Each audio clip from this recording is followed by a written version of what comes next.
international médico-chirurgical où j'ai eu l'honneur de présenter une conférence. Donc, chers collègues, honorable assistance, nous allons vous présenter ce modeste travail qui traite la stratégie diagnostique et thérapeutique du cancer du rectum. Donc, le cancer du rectum, la définition, ce sont les cancers qui intéressent la paroi rectale d'origine épithéliaux. Les adénocarcinomes...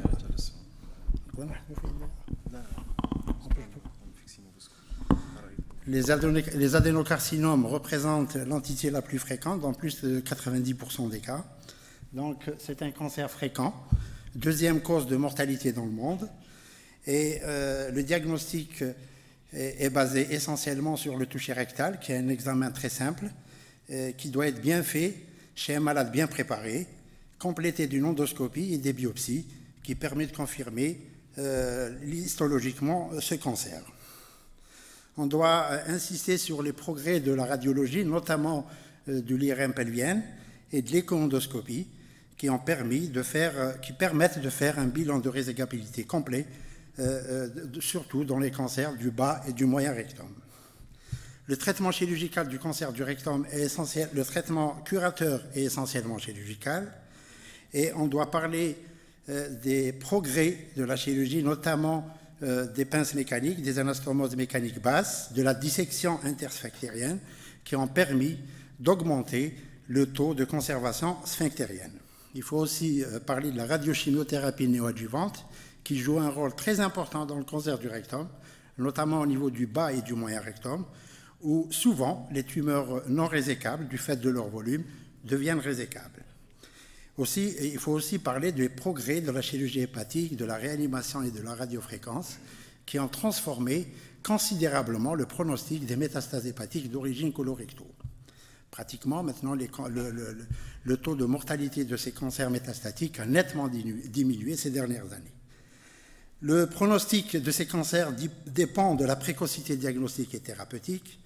Il faut insister sur la prévention par le stage des populations à risque qui permet de diminuer le taux de mortalité de ces cancers. Sur le plan épidémiologique, donc, comme je l'ai dit, le cancer du rectum est fréquent. C'est le premier cancer digestif. Il est fréquent chez l'homme à partir de la cinquantaine. Et les données épidémiologiques ont permis de donner les populations à risque, ce qui permet un dépistage pour diminuer la mortalité de ces cancers. Donc, ces populations, il y a trois types de populations. Il y a les populations à risque moyen, donc c'est toute personne, homme ou femme, âgée à partir de 50 ans. Les populations à risque élevé, ce sont les parents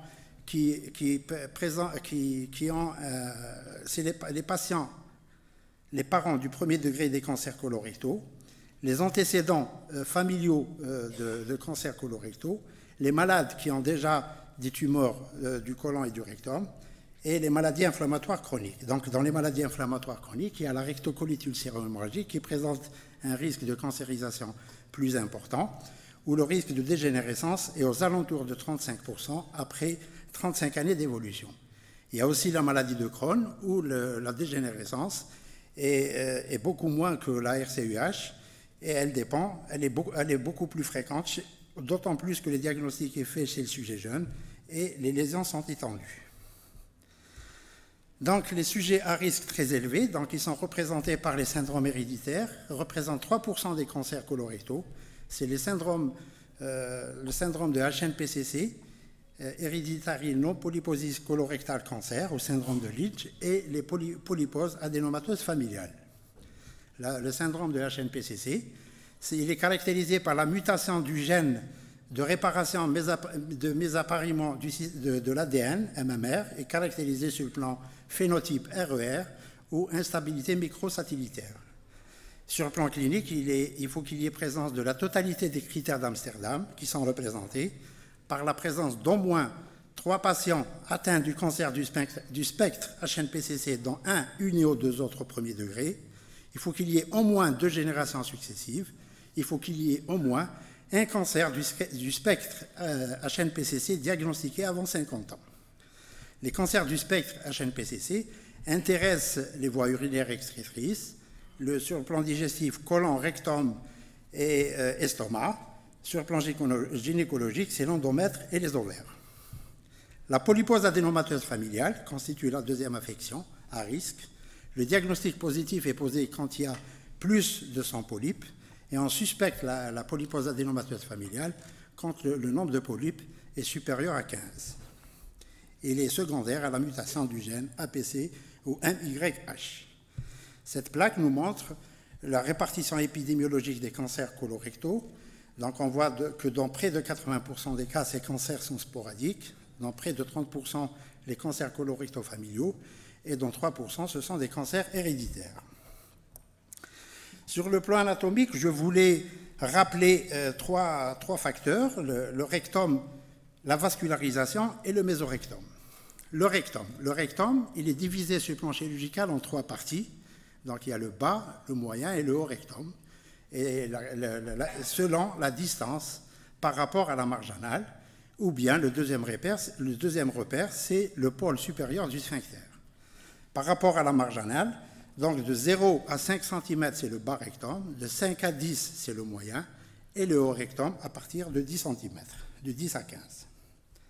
Sur le plan vascularisation, je voulais parler un petit peu de la vascularisation qui assure le rectum, qui est assuré par l'artère mésentérique, par les branches de l'artère mésentérique inférieure. Je voulais dire que l'importance de cette vascularisation, c'est dans la carcinologie. Il faut aller ligaturer l'artère mésentérique inférieure à environ 1 cm de son origine. Je voulais parler aussi du mésorectum, qui a un grand intérêt dans le cadre de la carcinologie. Il faut enlever, pour être carcinologique ces dernières années, il faut enlever la totalité du mésorectum sans effraction du fascia recti. Et sans effraction est un signe de mauvais pronostic. Donc le mésorectum, la vascularisation et le rectum sur le plan chirurgical. Sur le plan anatomopathologique, donc je l'ai dit au début, ils sont représentés sur les adénocarcinomes de type libercunien, de différenciation variable. Et le pronostic dépend de cette différenciation. L'extension de cette tumeur, elle se fait dans la paroi, dans les ganglions et à distance. Au niveau de la paroi rectale, donc elle peut se faire soit circonférentiellement entraînée des sténoses, ou bien en profondeur, et elle constitue la marge latérale, ou bien longitudinalement. Sur le plan ganglionnaire aussi, c'est un cancer lymphophile. Sur le plan métastatique, c'est le foie, poumon et péritoine. Il faut savoir qu'après ce statut TNM, paroi rectale, ganglion et métastase, la classification TNM est établie, qui a un intérêt thérapeutique et pronostique. Cette plaque nous montre le taux de survie des patients en fonction des ganglions tumoraux, le tableau du haut. Donc c'est en fonction du nombre de ganglions tumoraux. Donc on voit que le taux de survie diminue en fonction des ganglions envahis. Il y a aussi l'intérêt du nombre de ganglions prélevés. Il faut au moins 12 ganglions lors de la résection chirurgicale. Donc, si on arrive à avoir moins de 12 ganglions, le taux de survie diminue. Donc, vous voyez bien, quand le taux de ganglions était supérieur à 6, les ganglions prélevés avec la pièce opératoire étaient supérieurs à 6, le taux de survie est de 60%. Ça, c'est la classification TNM en fonction de la pénétration de la tumeur dans la paroi, c'est T. Donc, vous avez les différents types, T1, T2, T3, T4, en fonction du statut ganglionnaire et en fonction des métastases. La classification, j'ai voulu parler d'une classification qu'il faut connaître, c'est R0, R1 et R2. R0, c'est quand la marge de résection est saine sur le plan histologique. R1, c'est quand il y a un envahissement histologique de cette marge de résection. Et R2, c'est quand il y a une marge de résection, un macroscopique envahi sur la pièce opératoire. Sur le plan clinique, donc plus souvent, c'est des rectorragies d'abondance variable. Généralement, c'est de petites abondances. On peut avoir un syndrome rectal. ou bien lors des complications occlusives, qui sont rares dans le cancer du rectum. C'est surtout au niveau du côlon gauche qu'on a les occlusions, mais il faut savoir qu'on peut avoir un tableau occlusif révélateur d'un cancer colique, de cancer rectal. Il y a aussi les fistules recto-vaginales, ou bien lors des métastases hépatiques. Donc l'examen clinique est généralement pauvre, c'est surtout dans le cadre du bilan d'extension.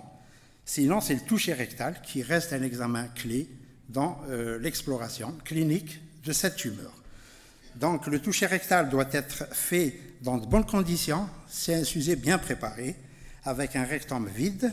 Ce toucher rectal permet de localiser cette tumeur, de préciser le siège de cette tumeur, la taille de cette tumeur, la circonférence, l'envahissement circonférentiel, la distance par rapport à la marge anale, notamment la mobilité par rapport au plan profond, qui est un élément clé dans le pronostic. Une fixation de la tumeur au toucher rectal est un signe de non-résicabilité de la tumeur.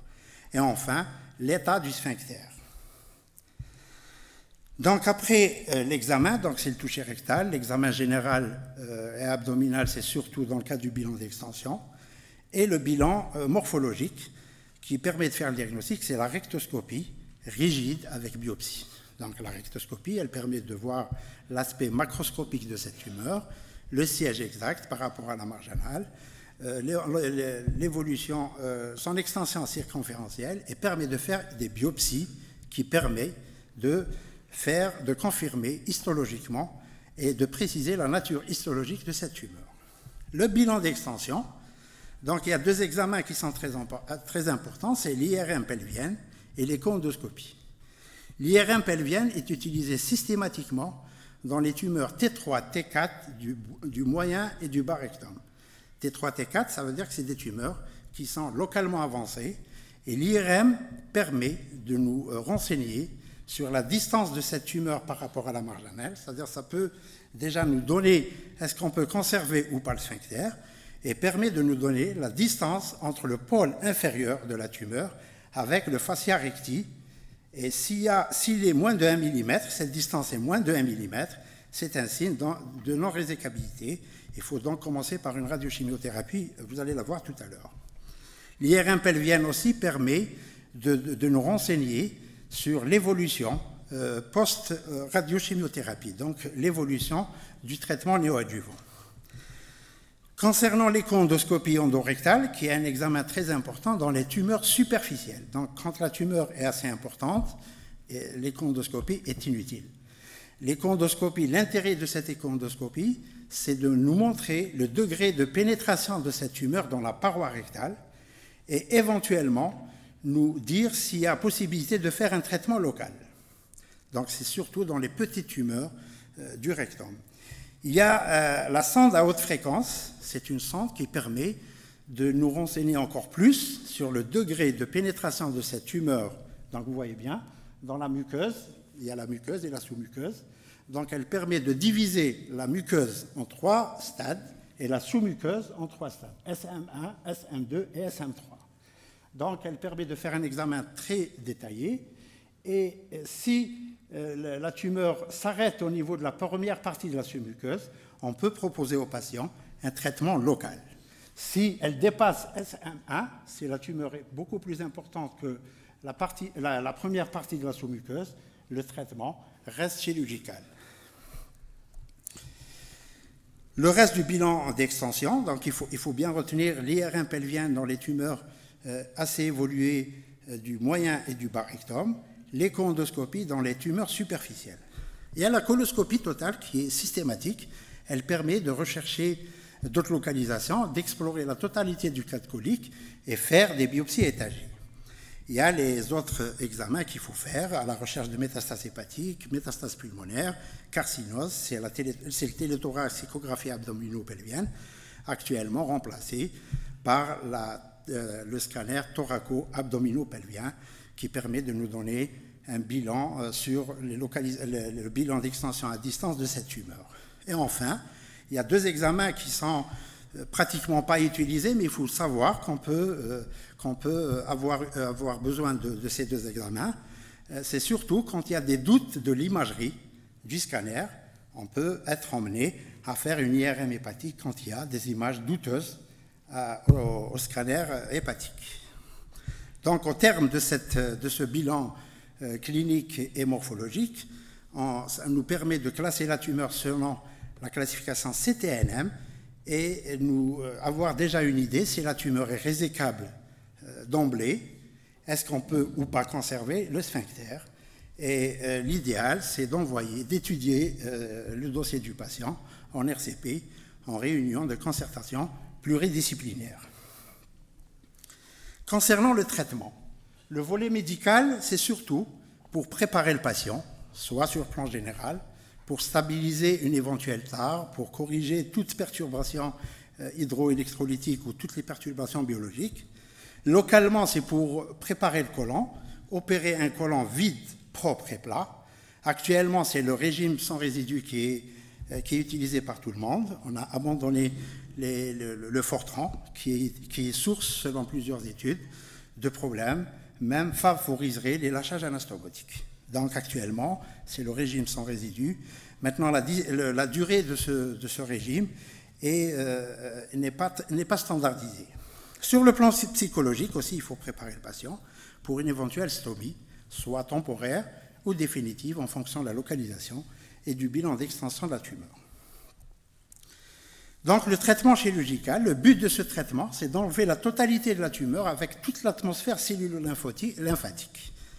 Rétablir la continuité digestive si c'est possible, augmenter le taux de survie, diminuer les récidives loco-régionales de ces tumeurs et assurer une bonne qualité de vie des patients.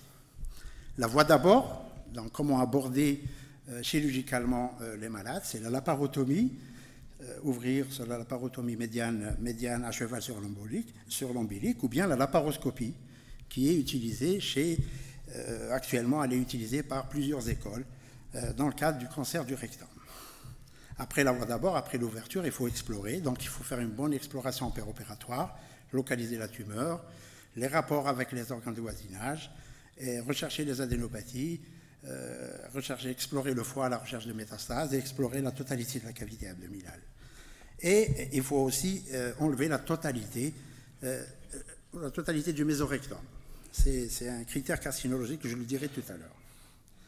Donc l'exérèse du rectum dépend du siège, de l'extension locorégionale, du terrain du patient et de l'état du sphincter. Si le sphincter n'est pas fonctionnel, bien sûr, on proposerait aux malades une intervention avec stomie. Maintenant, les règles carcinologiques des cancers du rectum. Donc, c'est l'exérèse de la totalité du mésorectum. Il faut enlever la totalité du mésorectum. Si on laisse sans effraction du fascia ici, c'est un élément très, très important dans le cadre du pronostic. Il faut faire un curage mésentérique inférieur par ligature de l'artère mésentérique inférieure à 1 cm de son origine. Pourquoi on ne la fait pas à son origine? Classiquement, carcinologiquement, c'est ligature des vaisseaux à l'origine. Dans ce cas, c'est à 1 cm pour éviter de léser le pédicule nerveux hypogastrique. Et enfin, il faut avoir une marge de sécurité distale actuellement qui est acceptée de 1 cm. Avant, il y a une dizaine d'années, la marge de résection était de 2 à 2 cm et demi. Maintenant, on admet une marge de sécurité de 1 cm et demi, et ce qui a permis d'augmenter le taux de conservation du sphincter. Les méthodes conservatrices, c'est-à-dire on conserve le sphincter, on a la résection antérieure. La résection antérieure, c'est quoi? C'est d'enlever la totalité du rectum tumoral avec la totalité de l'atmosphère cellulo-lymphatique et faire une anastomose colorectale ou coloanale en fonction de la localisation de la tumeur. Il faut insister que la marge distale doit être au minimum de 1 cm. Il y a l'exérèse locale par voie transanale. Ces tumeurs sont réservées, comme je l'ai dit tout à l'heure, aux tumeurs après exploration avec l'échondoscopie et qui montrent que la tumeur est localisée au niveau de la première partie de la sous-muqueuse. Donc SM1 uniquement réservé aux tumeurs superficielles, SM1, première partie de la sous-muqueuse. La tumeur doit être petite tumeur, elle doit être de 3 cm, elle doit être mobile au toucher rectal. Sur le plan histologique, il faut qu'elle soit bien différenciée. Il faut qu'elle soit classée T1-1-0, ça veut dire que la tumeur doit être localisée au niveau de la muqueuse sans envahissement ganglionnaire et chez les malades qu'on peut surveiller. qui accepte une surveillance post-thérapeutique. Donc elle se fait par pratiquement une petite cellio avec une caméra, c'est les pinces opérateurs. La résection nécessite, il faut enlever la totalité de la paroi rectale avec une marge de sécurité de 1 cm. Il faut, dans cette technique, il faut aussi parler, il faut insister sur l'étude anatomopathologique de la pièce opératoire, donc la petite tumeur enlevée. Il faut la revoir après étude anatomopathologique de la pièce opératoire. Il faut confirmer que l'adénocarcinome est bien différencié, absence d'envahissement ganglionnaire. Il faut que la tumeur soit localisée au niveau de la première partie de la sous-muqueuse. Si tous ces éléments ne sont pas réunis, un traitement chirurgical complémentaire est obligatoire. Les méthodes non conservatrices, ça veut dire qu'il faut enlever le sphincter et il faut que le malade ait une colostomie définitive. C'est l'amputation abdominopérinéale. Elle consiste à enlever la totalité du rectum tumoral, la totalité du canal anal et la totalité de l'appareil sphinctérien avec une colostomie iliaque gauche définitive. Elle est réservée aux tumeurs très basses, à moins de 1 cm de la marge anale. Donc, quand la marge de sécurité, je l'ai dit tout à l'heure, que la marge de sécurité doit être respectée, elle est de 1 cm. Donc, quand il y a moins de 1 cm de la marge anale, quand la tumeur descend très bas, pratiquement au niveau du canal anal, on est obligé de faire une amputation abdominopérinéale pour être carcinologique. Il faut toujours demander un avis d'un chirurgien expert. Maintenant, dans certains pays, les anastomoses colo-anales sont très fréquentes dues au progrès des pinces mécaniques. Donc, il faut toujours demander à un aîné, est-ce que lui, c'est en fonction de l'expérience du chirurgien, il y a la suture, faire une anastomose colo-anale et dépend de l'expérience du chirurgien. Donc, il faut toujours éventuellement demander à un collègue, est-ce que lui peut éventuellement faire une anastomose très basse et avoir un consensus. Il y a l'intervention de type Hartmann. Hartmann, c'est quoi? C'est la résection de la totalité du rectum tumoral avec la totalité de son atmosphère cellulo-lymphatique avec colostomie iliaque. Cette technique est réservée pour quand il y a un problème du sphincter. On fait une résection, même si la tumeur est haute, il y a un problème du sphincter, le sphincter n'est pas fonctionnel. On ne peut pas rétablir parce que sinon il y aura une incontinence. On propose aux patients l'intervention de Hartmann. Maintenant, je dois parler de la radiothérapie et la radiochimiothérapie néoadjuvante préopératoire qui est très important dans le cancer du rectum. Les adénocarcinomes du rectum sont radiosensibles et cette radiosensibilité dépend de la dose de cette radiothérapie et des produits de la chimiothérapie. Il faut dire que cette chimiothérapie, elle est radiosensibilisante. Elle n'agit pas sur la tumeur, elle augmente la sensibilité de la tumeur à la radiothérapie. Donc la radiochimiothérapie néoadjuvante, le produit de chimiothérapie est utilisé pour augmenter la sensibilité de la tumeur à cette radiothérapie. Donc il faut savoir que la radiothérapie diminue le taux le but de cette radiothérapie néoadjuvante, c'est de réduire le taux de récidive locorégionale. Elle est réservée, cette radiochimiothérapie préopératoire est systématique dans les tumeurs T3, c'est-à-dire assez évoluées, qui sont pratiquement au niveau de la séreuse ou qui dépassent la séreuse, localisées ou envahissant les organes de voisinage, au niveau du cancer du moyen et du bas rectum. Donc les tumeurs localement évoluées nécessitent une radiochimiothérapie préopératoire pour augmenter les chances de résection. Il faut savoir aussi que la radiochimiothérapie, il y a plusieurs études qui ont été faites qui ne montrent pas l'efficacité de cette radiochimiothérapie sur le taux de survie. Donc voilà, plusieurs études n'ont pas montré l'influence de cette radiochimiothérapie sur la survie. Et il faut savoir aussi que cette radiochimiothérapie dans le rectum est plus efficace et donne beaucoup plus de bons résultats en préopératoire qu'en post-opératoire. On verra tout à l'heure les indications de la radiochimiothérapie post-opératoire. Elle est utilisée selon deux schémas, cycle lent, cycle court. La plus utilisée, c'est le cycle lent. Donc le dosage, c'est 45 gray. Utilisé en 25 séances. Et après la fin des séances de radiochimiothérapie, on propose la chirurgie 4 semaines après la fin de la cure. Cette plaque nous montre le taux de survie des patients chez les malades opérés seuls et quand il y a une radiochimiothérapie préopératoire. Donc vous voyez que le taux de survie est beaucoup plus important quand il y a le taux de récidive, pardon. Le taux de récidive en fonction de l'intervention. Est-ce qu'il y a une chirurgie seule ou bien association à un traitement néoadjuvant? Donc le taux de récidive est beaucoup moins important quand il y a une radiochimiothérapie néoadjuvante. Ça, c'est les survies, c'est une courbe de survie en fonction de la chirurgie seule ou radiothérapie néoadjuvante. Donc on remarque que le taux de survie est identique. Il n'y a absolument pas de différence. Le maître de temps vous donne 2 minutes. Je termine. Donc le taux de survie est pratiquement identique. Donc les indications, les indications, je les ai dit tout à l'heure, ce n'est pas la peine de rentrer dans les détails. L'exérèse locale, je l'ai détaillé tout à l'heure, donc elle intéresse seulement les tumeurs localisées au niveau de la première partie de la sous-muqueuse.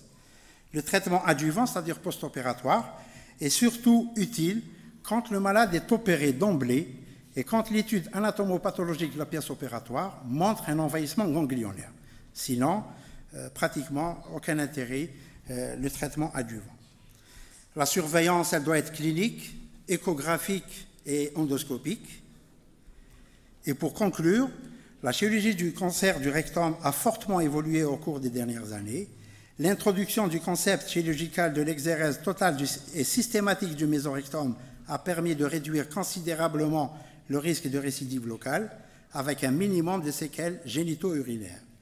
Le recul des limites de sécurité pour la résection rectale a permis d'augmenter le nombre de conservations sphinctériennes. L'exérèse totale des petites tumeurs est devenue plus précise grâce à l'utilisation de l'échoendoscopie et ces techniques chirurgicales nouvelles doivent être intégrées dans une approche ou mieux interdisciplinaire du traitement moderne du cancer du rectum. Et je vous remercie. Merci, professeur Benaïbouche. Vous restez avec nous pour le débat.